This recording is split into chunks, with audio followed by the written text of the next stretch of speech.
Doctor Priyanka ji, Shri Harivansh महाराज जी आप कह रहे हैं कि आप एक डॉक्टर हैं और जब भी हमसे कोई गलती हो जाती है जो हम करना नहीं चाहते, मतलब उद्देश्य नहीं था, बट उसकी जिम्मेदारी जो मरीज है उसके परिवार वाले हम पे डाल देते हैं, ऐसे में क्या क्योंकि हमें आप पाप पे लगेगा? है, पाप लगेगा? क्योंकि आप पे है।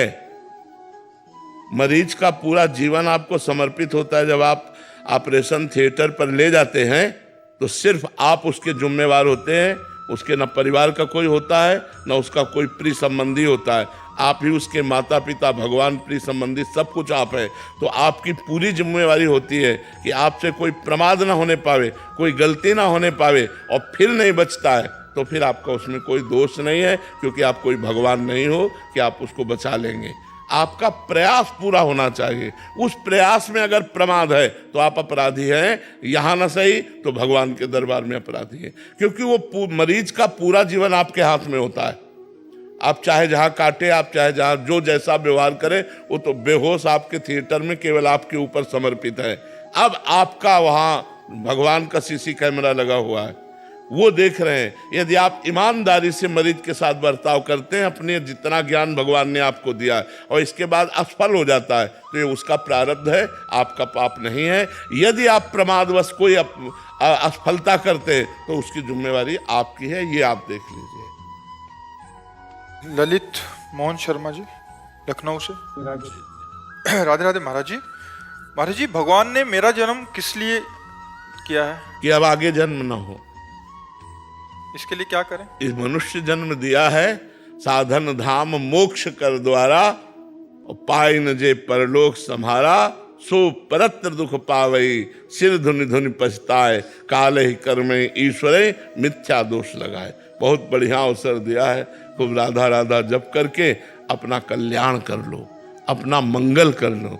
अगर मनुष्य जन्म प्राप्त करके केवल लड़का बच्चा, परिवार, मोह, ममता, इसी में समय व्यतीत कर दिया तो फिर आए हम मनुष्य जन्म में है साधन धाम, साधना करने के लिए, मोक्ष प्राप्ति के लिए, भगवत प्राप्ति के लिए हमें मनुष्य जन्म मिला है। यदि हम नाम जप करें, अच्छे आचरण करें, परिवार समाज की सेवा करें तो हम मुक्त हो जाए। अगर हम भोगों में रत रहेंगे, भगवान को भूल गए, तो यहाँ कुछ साथ जाने वाला नहीं। न बैंक बैलेंस, न तुम्हारा शरीर, न तुम्हारा घर, न तुम्हारे रिश्ते नाते, सब यहीं पड़े रह जाएंगे। इसलिए भाई, हमारा जन्म हुआ है भगवत प्राप्ति के लिए। मनुष्य नर्तन कर फल विषय न भाई, भजिए राम सब काम बिहाई। समस्त कामनाओं का त्याग करके भगवान का निरंतर भजन होता रहे, इसीलिए हमें मनुष्य जन्म मिला है। कोमल जी, जयपुर से।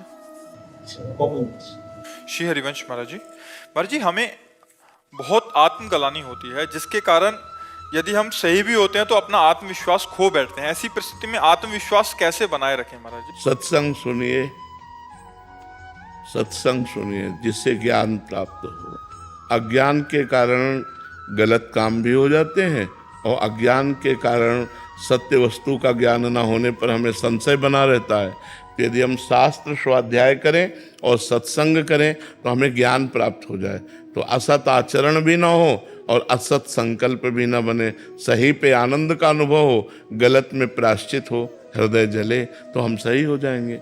हमें सत्संग की अत्यंत आवश्यकता है। दो प्रकार से सत्संग होता है, एक साधु के मिलने पर सत्संग होता है और एक शास्त्रों से सत्संग होता है। गीता प्रेस की बहुत छोटी छोटी पुस्तिकाएं हैं, उनको खरीद लीजिए, उनको पढ़िए, जिससे आपका ज्ञान प्रकाश हो। संतों के वचन सुनिए, जिससे आपका ज्ञान प्रकाश हो।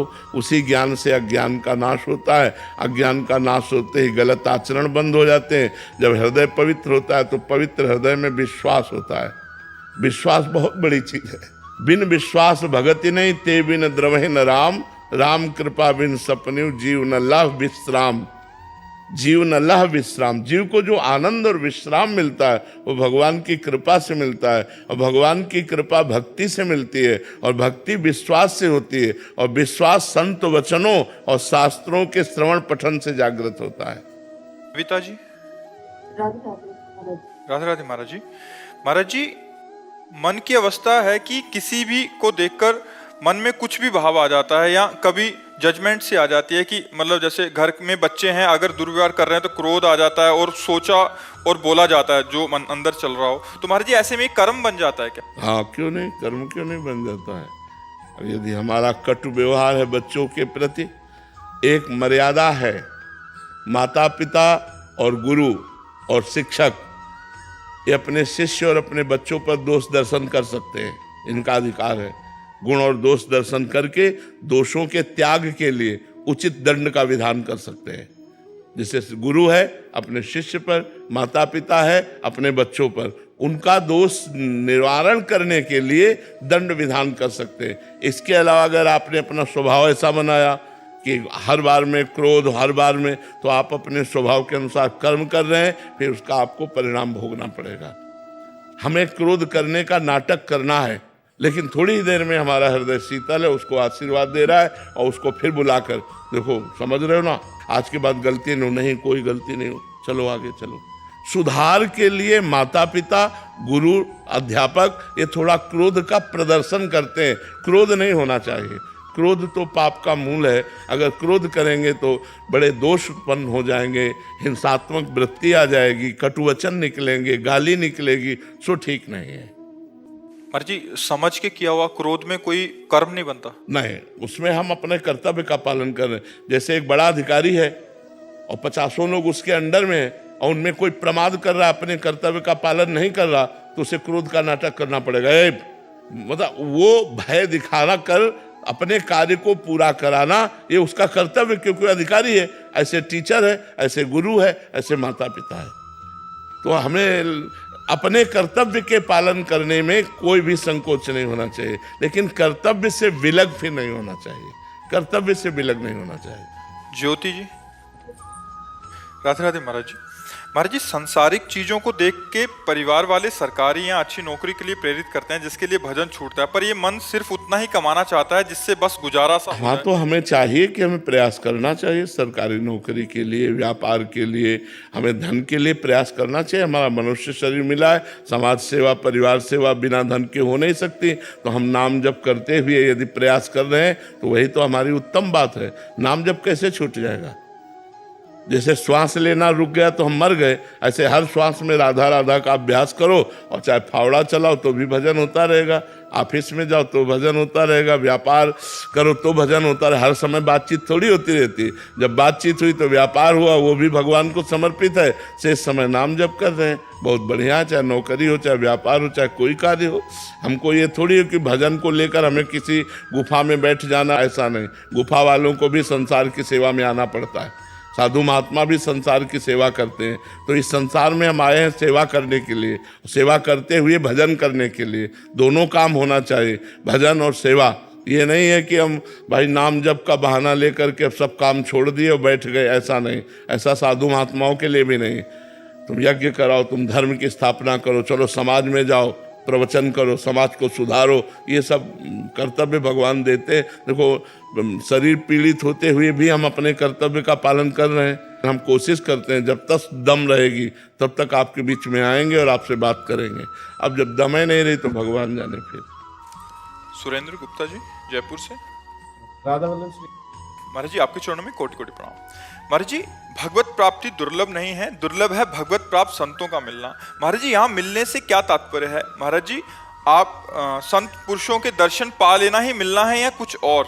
हम महत् कैसे जानें? संगस्तु दुर्लभो, पहले तो महापुरुषों का मिलना ही कठिन है, फिर अगम्यो, उनकी आज्ञा पे चलना कठिन है।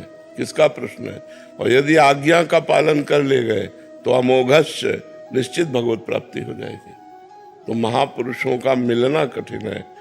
महात्मा जो भगवान में निरंतर चित्त जोड़े हुए हैं, विषय प्रपंच से ऊपर उठे हुए हैं, सबको भगवान का स्वरूप समझते, समदर्शी हैं, किसी से कोई अपेक्षा नहीं, हर समय मननशील हैं, ऐसे महात्मा का मिलना मुश्किल है। केवल वेश ही महात्मा का नहीं है, लक्षण भी महात्मा के होने चाहिए जो शास्त्रों में वर्णन है। जो निर्माण अमोहा जित संग दोषा अध्यात्म नित्या विनिवृत्त कामा द्वंद्वैर विमुक्ता सुख दुख का संगई। ऐसे जो महान पुरुष हैं, यदि वो हमें मिल जाए और हम उनकी आज्ञा का पालन करें तो हमारे को भगवत प्राप्ति हो जाए। पर आज्ञा पालन करने के लिए लिखा है अगम्यो, बड़ा कठिन है।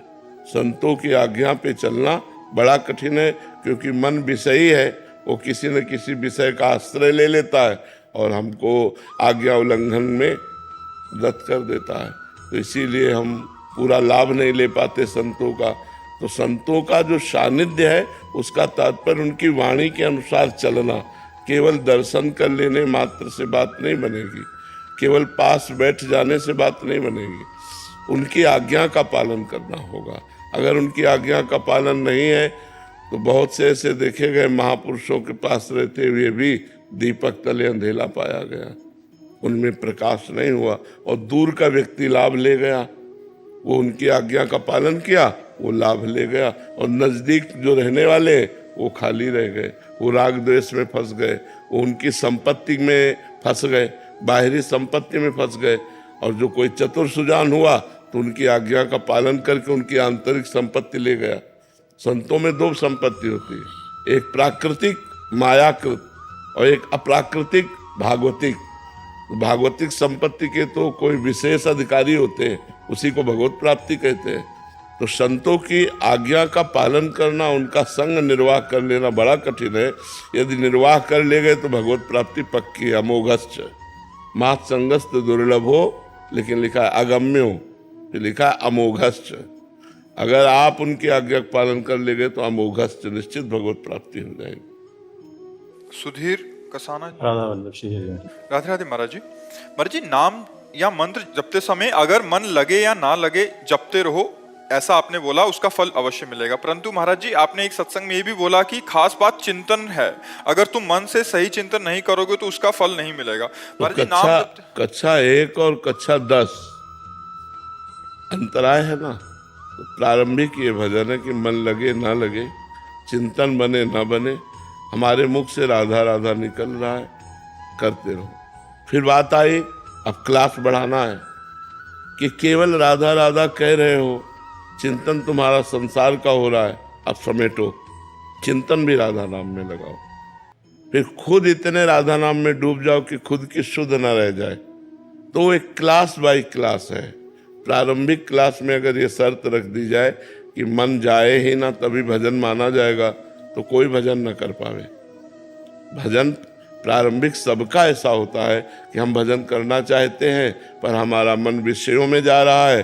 बार बार अभ्यास करते हुए हम धीरे धीरे मन को कवर कर पा रहे हैं, धीरे धीरे भजन में ला रहे हैं, धीरे धीरे उसको अपने में लगा पा रहे हैं। और काफ़ी कालांतर में फिर मन लगने लगता है, तो ये चिंतन करने लगता है।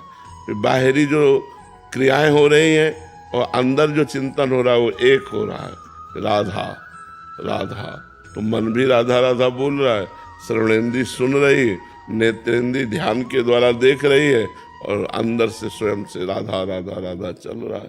तो ये स्थिति होती है। हमको प्रारंभिक स्थिति के साधक है तो प्रारंभिक बात पकड़नी चाहिए। जैसे संतों ने कहा, माला तो कर में फिरे, जिह्वा फिरे मुख माए, मन तो चौदिस फिरे, ये तो सुमिरन नाय। माला हाथ में चल रहा है और जबान से राधा राधा कह रहे हो और मन संसार का चिंतन कर रहा है, बोले ये तो सुमिरन नहीं हुआ। तो ये किस कोटि का सुमिरन है? ये सिद्ध कोटि का सुमिरन है।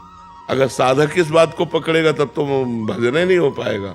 साधक का भजन होता है, थोड़ा मन भगवान में लगा, थोड़ा संसार में लगा, फिर भगवान में लगा, फिर संसार में लगा। ऐसे बहुत काल तक जब अभ्यास किया तो धीरे धीरे उसे अधिक समय भगवान में लगा पाए, फिर पूरा समय भगवान में लग जाता है, तो वही सिद्ध हो जाता है। तो इसलिए हमको साधक बन के चलना चाहिए।